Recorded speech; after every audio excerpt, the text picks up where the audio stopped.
Hello everybody, welcome to New to Magic. My name's Dan and I'm brand new to Magic the Gathering. So, I've been to my first pre-release and had a really good time.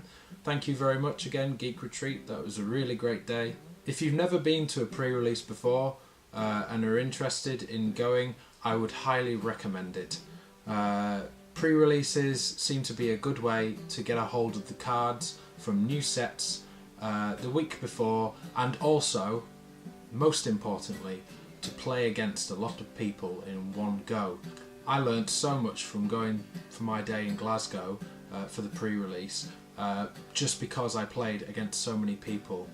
I was obviously a little bit kind of nervous at first because this is the first time I'd ever played against anybody outside my circle of friends, and I have to say everyone I played were patient, friendly, and just generally well-meaning. I played against people who had been playing it for years and those who had been in it for just a little longer than me, which was really fun, and a lot of them had some tips, advice, were totally patient with the game. I mean, everyone's learning all the time, even the people who have been in it for a while. On a pre-release day, everyone's learning because they're learning new mechanics of the cards and things like that, and what certain things do. So it's really good in that respect. Also, it's quite well priced for what it is. It was £25 to go to the Geek Retreat pre-release, and I ended up with 8 boosters. Got a cup of coffee as well. You got 50 card sleeves also on top of that, and yeah, the spin down counter and all the little, promo things that come with it. You also got the Ugins booster pack. So yeah, definitely in terms of worth it for your money. I thought it was really worth my time and my money to go along and get used to these cards.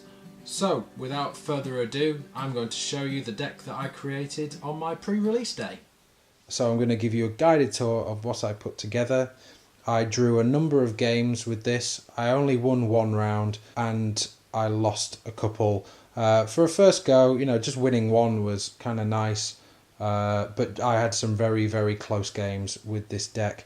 Looking at it now, I'm seeing the issues that I might have had with it, but because we're on a timer, I was kind of rushed to put it together. I might have swapped some of the cards out. Anyway, I'm going to give you a guided tour of what I put together. Please let me know at the end of the video if you thought this was okay, what you would have done differently.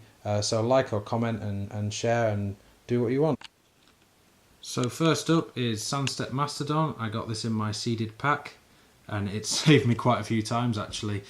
Did me real good favours. What this does is it bolsters 5 whenever it enters the battlefield, and so that means you put 5 +1/+1 counters on the least the creature with the least defence, and it has reach as well, which is also great. Then we've got an Archer's Parapet, which has helped me quite a bit. Whisper of the Wilds is really good. It's like a bit of a pumped up Elvish Mystic, especially if you've got a 4 power creature on there. You get 2 green mana instead of the 1 when you tap it. Then we've got a Noxious Dragon, a foil one. He's flying with 4/4, and when he dies, you can destroy a target creature with mana cost less than 3. So I used that once or twice, and it helped me out because it's flying. Got 3 Hooded Assassins. Now, these are the cards that I think maybe I should have used less of and maybe thrown something else in. However, they were very helpful and came out. Tended to be that I used the +1/+1 counters. So you choose of one of the 2 abilities. You can either put a +1/+1 counter on him to create a 2/3, or you can destroy a target creature that was dealt damage this turn. Now that is a really handy mechanic, and a couple of times I got some creatures because I blocked with something, and then on my end step I played a Hooded Assassin and killed their creature, and they were pretty big ones sometimes, so really helpful for doing that. Battle Brawler was really good because I tended to have a white permanent on the battlefield, or a couple of times I did. Then I've got a Sultai Emissary. When Sultai Emissary dies, manifest the top card of your library. That was really handy because I'd just sacrifice him and every now and again just to block a load of damage, and then I'd put on a put on a manifest creature which was a 2/2, and this is a 1/1, so very handy. Arishin Cleric, when you play him you gain 3 life, simple as that, brilliant, really helpful. Avon Skirmisher, I got him out straight away on a couple of goes, and he has flying, so really annoying for anyone who can't really handle that straight off. Got Abzan Guide, which is fairly normal. Armament Core, which is great because it puts 2 +1/+1 counters among creatures you control when you play it. Really helpful.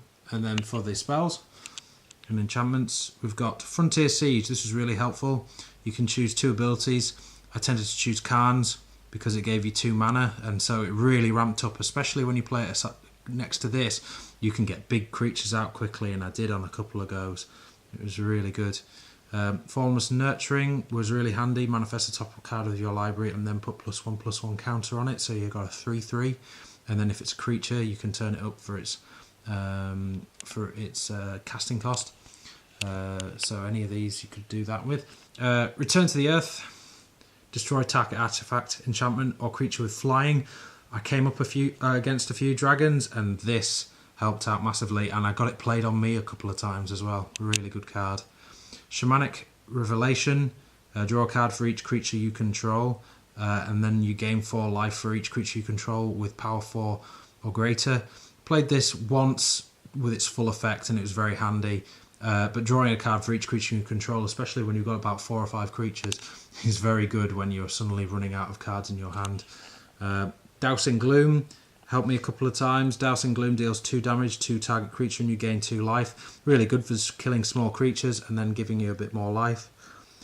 Light Form was really great. It gave you a manifest card, which is 2/2, and then it made it in flying and had lifelink, so you had a 2/2 flying and lifelink from using that, which was great. Feat of Resistance is a card I've used before in Karns. Put a +1/+1 counter on a target creature you control and gains protection from the colour of your choice until the end of turn. Great, worked really well for me. Mastery of the Unseen. Whenever a permanent you control is turned face up, you gain 1 life for each creature you control. It wasn't great, but this 3 pay 3 and 1 white to manifest the top card of your library, you can just do that every turn. So say you have nothing to play, you can just manifest a card and put that out there. However, manifesting, I found it did sometimes get rid of some of the cards that I wanted to play, which is a little unhelpful, but it was alright. Abzan Advantage.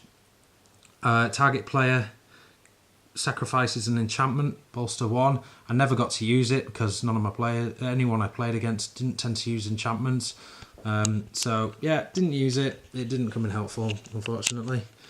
Harsh Sustenance. Harsh Sustenance deals X damage to target creature or player, and you gain X life, where X is the number of creatures you control. Again, used it once or twice and it was quite handy. Kintry Evocation is just a brilliant card. Put an X black and green Spirit Warrior creature token into the battlefield, where X is the greatest toughness amongst creatures you control. With those big tough creatures I was playing occasionally, that was brilliant. It really helped. Sandstep Citadel is just a land, which should be up here. And then I've got my dual lands. So yeah, that's the deck I created. It was alright. I didn't win. I won 1. Drew a lot. Just really fierce battles with other people. Lots of fierce battles that were very, very close. I drew a number of games and I think I only fully lost 2. So that was a good day of playing Magic with these cards. Let me know what you think of what I created here and what you would have put in instead from looking at the other video where I showed you my cards. If you haven't seen that already, go on to the other video and you can see me opening my Abzan pack from pre-release pack from today in my day in Geek Retreat in Glasgow. So yeah, go and check it out. You've been watching New to Magic. My name's Dan. Thanks for watching, guys.